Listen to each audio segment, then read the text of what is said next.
white skin in black water, long hair spreading across ice, human breasts, a mackerel-patterned tail, 2 witnesses named in the log, 1 entry that survived. June 15, 1608. Henry Hudson recorded a mermaid in Arctic waters where no known tropical mammal could survive. The Dutch East India Company received the report, filed it without comment, and launched no investigation. Classification remains, unexplained maritime sighting.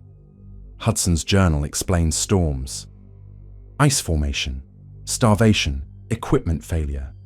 But what explains these anatomical details documented by an explorer trained in scientific observation?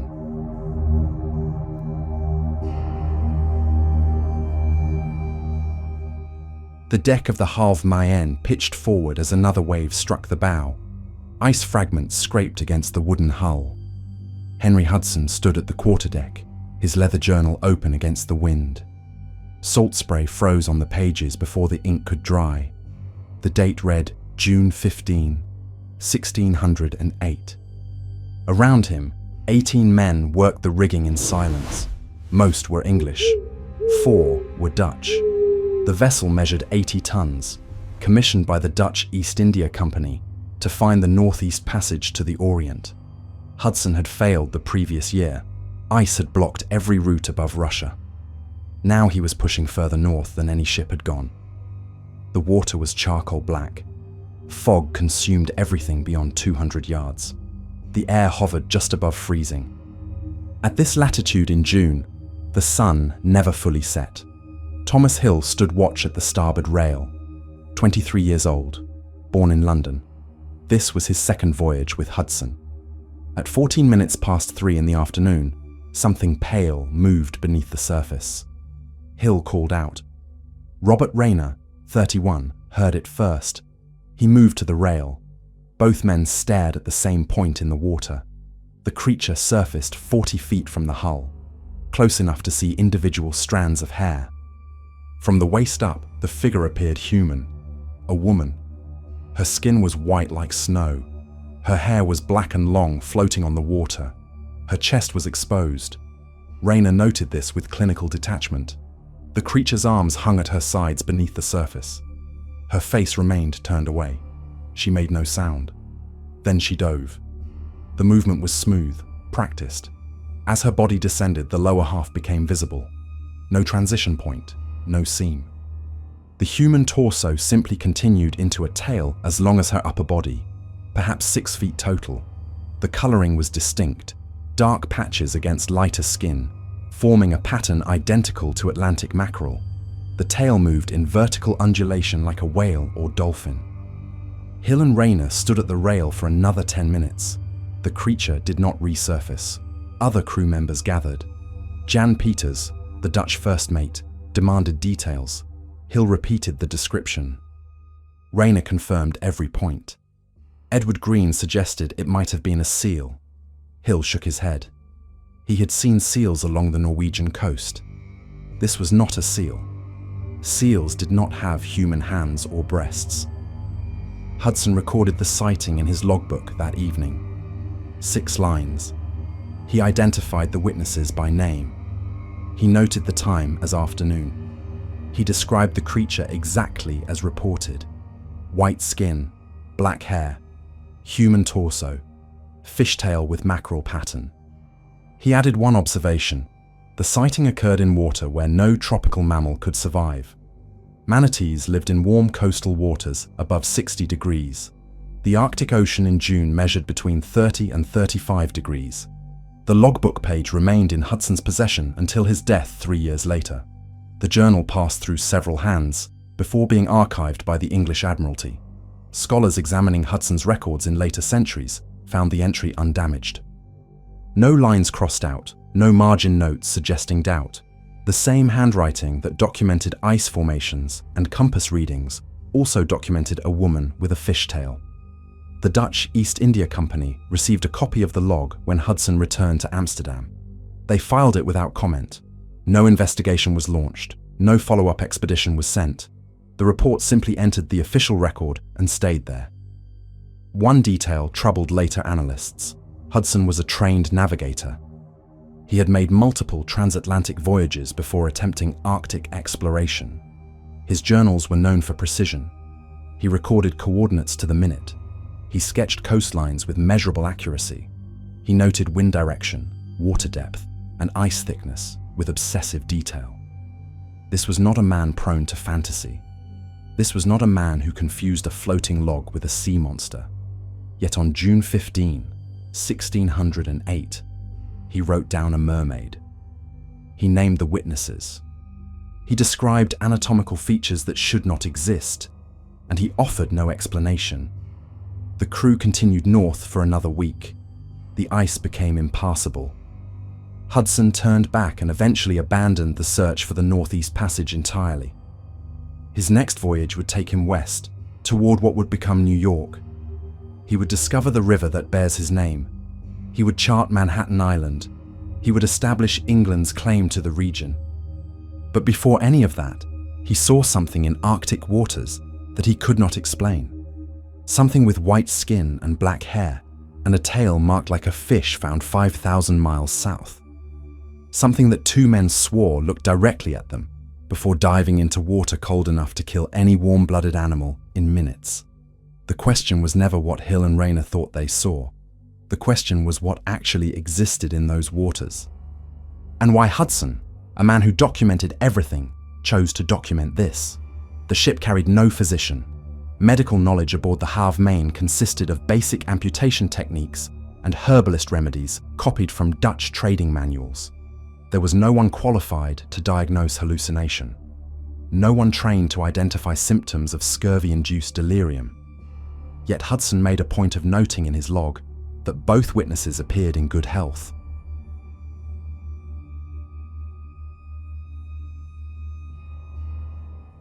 Hill had shown no signs of illness during the voyage. Rayner had complained once of cold hands 3 weeks earlier, but nothing since. Neither man had consumed alcohol that day. The ship's beer rations were distributed at sunset. The sighting occurred in afternoon light. Edward Green remained skeptical. He had served on 6 previous voyages, including 2 to the Barents Sea.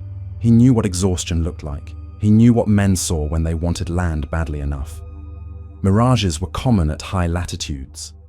Fog could transform icebergs into cities. Low sun could turn waves into mountains. But Green had also stood beside Hill and Rayner and heard their description. They had not described something vague. They had described specific anatomy, hair texture, skin tone, the exact pattern on a tail. Green asked Hill one question. Could it have been a seal wearing seaweed?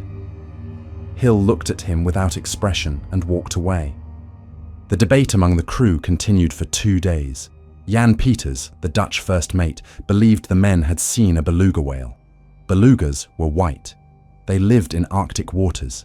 They surfaced to breathe. Perhaps the angle of observation created an illusion of human features. Hudson considered this theory and rejected it in a second log entry dated June 17. He wrote that belugas possessed rounded heads and visible blowholes. The creature observed by Hill and Rayner had neither. It had a face. It had hair that moved independently in the water. It had arms that hung at its sides. Whales do not have arms. Another theory emerged from the Dutch sailors. They proposed the creature was a selkie, a being from northern folklore capable of shedding seal skin to become human. The legend was common in Scotland and Iceland. Fishermen told stories of women who lived in the sea and came ashore to find husbands. But the selkie myth described full transformation. A woman on land. A seal in water, not a hybrid. Not something permanently caught between forms, and folklore could not explain the mackerel pattern on the tail. Mackerel did not live in Arctic waters. They inhabited temperate zones between 40 and 60 degrees latitude. This sighting occurred at 73 degrees north. Hudson consulted a book he carried in his personal cabin. The volume was titled Description of the Northern Peoples by Olaus Magnus, published in 1555. The Swedish historian had compiled reports of sea monsters, mermaids, and unusual marine life observed by Scandinavian sailors over 2 centuries.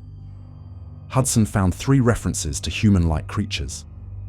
The first described a mermaid caught near Denmark in 1433. The account mentioned a fishtail, but provided no details about colouring or anatomy. The second reference was a sketch of a sea monk, a creature with a human torso and webbed extremities, allegedly captured near Poland in 1531. The third was a brief mention of fishwomen seen near Iceland, but the text offered no measurements or witness names. None of the historical accounts matched what Hill and Rayner had observed. The Danish mermaid had been dead when fishermen pulled her from a net. The sea monk resembled a deformed seal more than a human hybrid. The Icelandic sightings were described in 2 sentences with no supporting evidence. Hudson closed the book and made a note in the margin of his log. He wrote that previous reports lacked credibility because they came from illiterate fishermen with no training in observation. His own sighting was different. He knew his witnesses. He trusted their judgment. He had trained them to identify coastlines and ice formations with accuracy. If they said they saw a woman with a fishtail, he believed them. The ship's carpenter, William Collins, offered a mechanical explanation. He suggested that the cold water might preserve a human corpse in unusual ways. Perhaps a woman had fallen overboard from another vessel weeks or months earlier. Perhaps her body had remained intact due to freezing temperatures. Perhaps her lower half had been consumed by predators, creating the appearance of a tail. Hudson dismissed this immediately. A corpse does not dive. A corpse does not move with the fluid motion Rayner had described. A corpse sinks or floats. It does not swim. On June 18, the crew spotted an unusual formation of ice 15 miles east of the previous sighting. The shape resembled a human figure, frozen in a vertical position. Several men insisted they should investigate. Hudson refused. The ice field was unstable. Approaching would risk damaging the hull. But he allowed Thomas Hill to sketch the formation from a distance. The drawing survived in Hudson's papers. It shows a column of ice roughly 6 feet tall with a rounded top and what appear to be 2 horizontal protrusions near the middle. The sketch is labelled Strange Ice, June 18. Nothing in the drawing definitively resembles a human figure, but something about the proportions matched the witness's description of the creature's height and shoulder width. The Havre Mayenne turned south on June 20. The northeast passage remained blocked. Hudson had orders to return if progress became impossible. The crew prepared the ship for the long voyage back to Amsterdam. On the final night in Arctic waters, Robert Rayner approached Hudson in his cabin. He asked if the captain planned to remove the Mermaid entry from the official log. Hudson asked why he would do that. Rayner said the Dutch East India Company might question his judgment. They might doubt his fitness for future command. They might dismiss the entire expedition as the work of a man who believed in fairy tales. Hudson looked at Rayner for a long moment. Then he opened his journal to the entry dated June 15. He placed his finger on the description of white skin and black hair and the mackerel-patterned tail.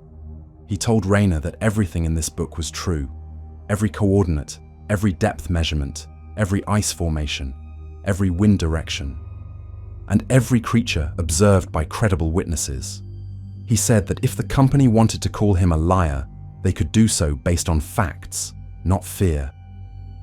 He closed the journal and locked it in his sea chest. The entry would remain exactly as written. 3 years later, Hudson would die in a mutiny during his 4th and final voyage. His crew, starving and desperate, set him adrift in a small boat along with his teenage son and 7 loyal sailors. None of them were ever seen again. The mutineers returned to England with Hudson's charts and journals.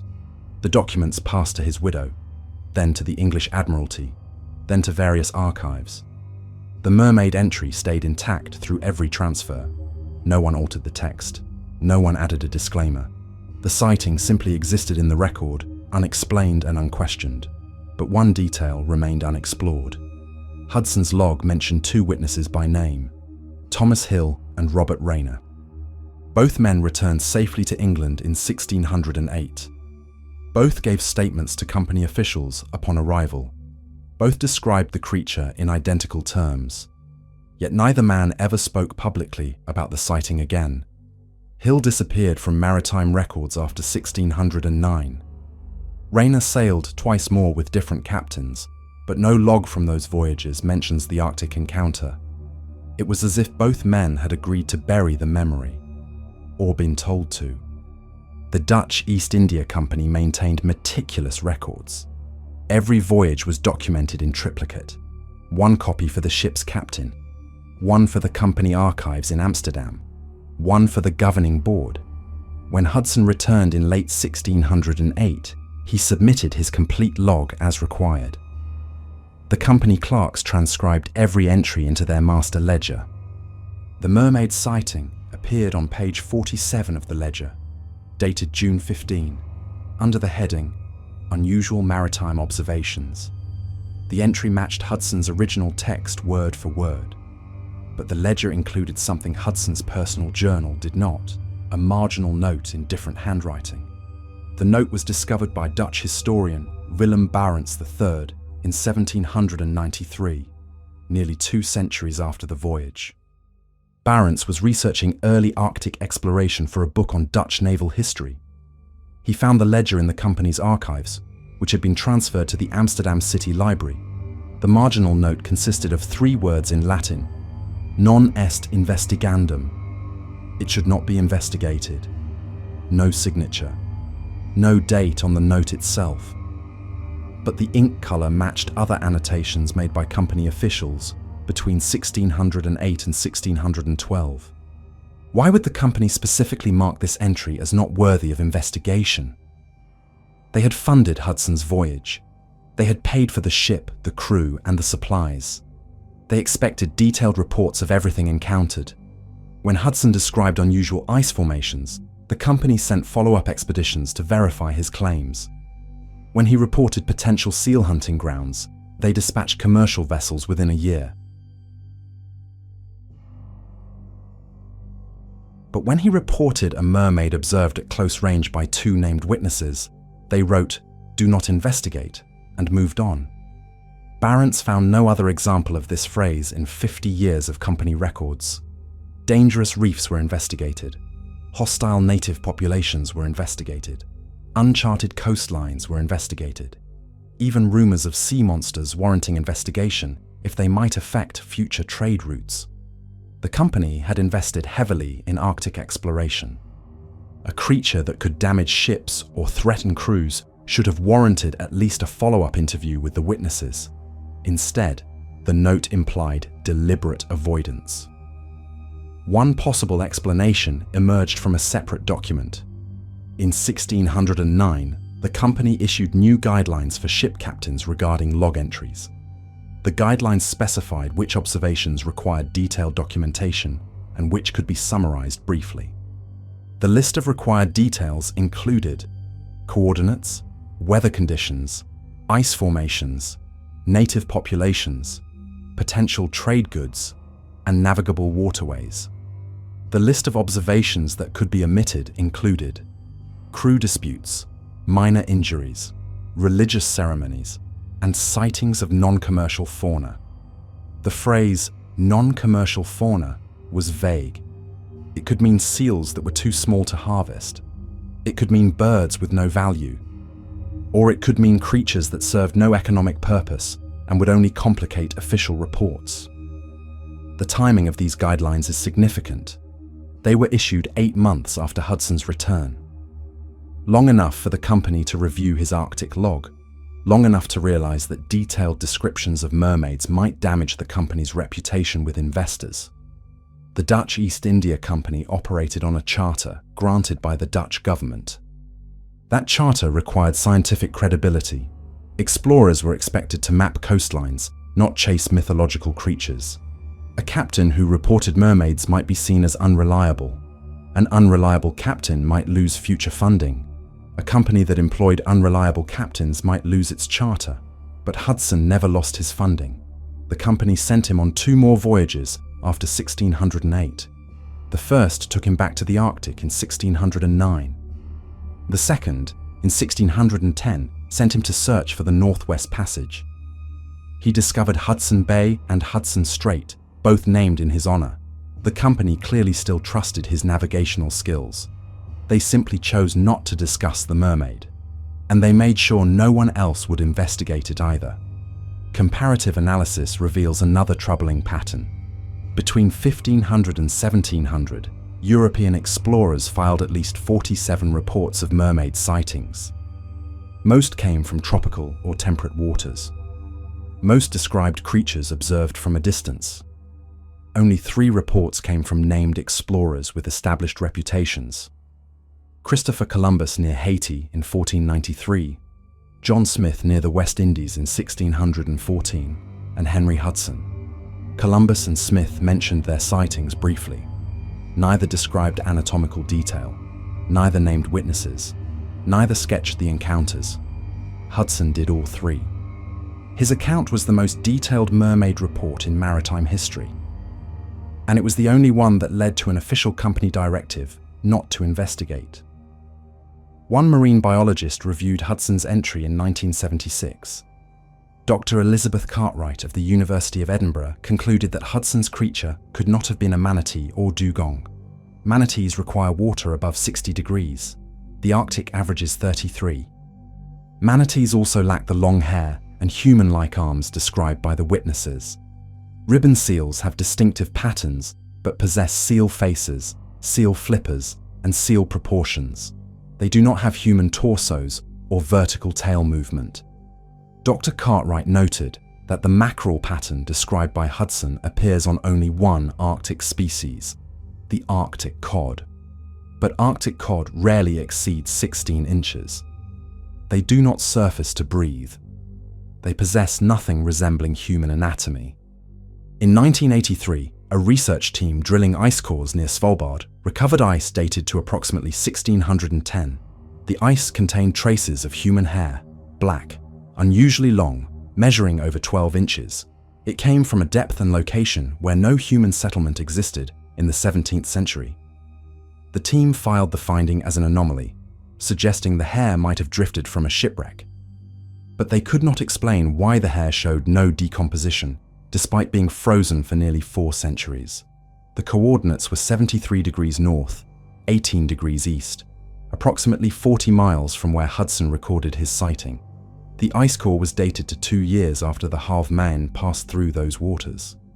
Something with long black hair had been in that area during the exact period when Hudson's crew claimed to see a white-skinned woman with a fishtail. Something that left physical evidence, something that should not have been there at all. The facts are these. On June 15, 1608, 2 trained sailors observed an unidentified creature in Arctic waters. The creature displayed characteristics of both human and marine anatomy. The sighting lasted several minutes at a distance of 40 feet. The witnesses provided consistent descriptions. Henry Hudson, a navigator with proven credibility, recorded the observation in his official log. The Dutch East India Company marked the entry as not requiring investigation. No follow-up expedition was launched. Both witnesses ceased all public discussion of the event immediately after returning to port. Physical evidence consistent with the sighting location and time period was recovered from ice cores 375 years later. The most consistent explanation centers not on what the creature was, but on what the witnesses were trained to see. Hill and Rayner were experienced sailors responsible for monitoring hazards. Their job required immediate pattern recognition. In Arctic waters where visibility shifts constantly, the brain compensates for incomplete visual data by filling gaps with familiar patterns. This is standard perceptual processing under stress. What they likely observed was a marine mammal exhibiting unusual surface behavior. Beluga whales are known to surface vertically with their heads above water. From certain angles, a beluga's rounded head and white coloring could suggest human features. When the creature dove, the witnesses would have seen the tail fluke moving vertically, exactly as described. The mackerel pattern remains problematic. Pattern recognition in moving water is notoriously unreliable. Light refraction through ice particles can create false textures. What appeared as distinct markings might have been shadows. But this explanation fails to account for three details. First, both men described arms hanging downward. Beluga flippers are short, stiff, and located near the front. Second, both mentioned long black hair. Belugas have smooth, hairless skin. Third, the witnesses observed breasts. Marine mammals have mammary glands streamlined against the body, not prominent external features visible from 40 feet away. The more disturbing possibility is that Hill and Rayner saw exactly what they reported, and the creature remains unidentified because no one was permitted to look for it. The Dutch East India Company's directive not to investigate appears in no other context during 50 years of Arctic exploration. When captains reported hostile natives, the company sent armed escorts. When captains reported dangerous reefs, the company updated maritime charts. When captains reported potential trade goods, the company dispatched commercial fleets within months. But when Hudson reported a humanoid creature with verifiable witnesses and specific anatomical details, the company wrote 3 Latin words in the margin and closed the file. That decision was not scientific caution. It was institutional suppression. The consequences unfolded quietly. Hudson received 2 more commissions from the company despite the Mermaid entry. His navigational data from 1608 was used to update Arctic charts for 30 years. But the creature vanished from official discussion. Dutch cartographers published maps based on Hudson's coordinates, including his ice formation sketches and depth measurements. They omitted the June 15th sighting. English historians compiled accounts of Hudson's voyages, referencing his discovery of Spitsbergen and observations of walrus populations. They did not mention the Mermaid. Thomas Hill's name disappeared from maritime records after 1609. No death certificate exists. No final voyage is listed. Robert Rayner sailed on 2 subsequent expeditions, both in tropical waters. Neither voyage log contains unusual sightings. When Rayner died in 1623, his estate inventory included personal letters and 3 books. None mentioned the encounter. Hudson himself never referenced the creature again in any surviving document. His logs, from 1609 and 1610, contain hundreds of detailed observations. He recorded whale migrations, seal behavior, seabird nesting patterns. He sketched coastlines and documented native populations. But he never mentioned anything resembling the white-skinned figure with black hair and a mackerel-patterned tail. The physical evidence recovered from the ice core in 1983 was never conclusively explained. Human hair in Arctic ice, 400 miles from the nearest 17th century settlement, requires either an unknown shipwreck or an unknown human presence. The research team suggested contamination during the drilling process. But the hair was embedded in ice dated through isotope analysis. It could not have been introduced after the ice formed. Someone or something with long black hair was in those waters between 1608 and 1612. The hair did not decompose. The ice preserved it perfectly, and no historical record explains whose hair it was. Hudson's journal remained intact through 3 centuries of transfers, translations, and archival storage. The Mermaid entry was never removed. The witnesses were never recanted. The Dutch East India Company's marginal note was never explained. The case was simply filed under unexplained maritime sightings and left there. No one investigated because no one was supposed to investigate. The directive was clear. The silence was institutional. And the creature, whether real or imagined, remained in Hudson's log as the most detailed mermaid description ever recorded by a credible explorer. A description that matched no known animal. A description supported by physical evidence found centuries later. A description that 2 men saw clearly enough to name the color of her hair and the pattern on her tail. If credible witnesses reported anatomical details with physical evidence, who decided investigation would cause more harm than ignorance?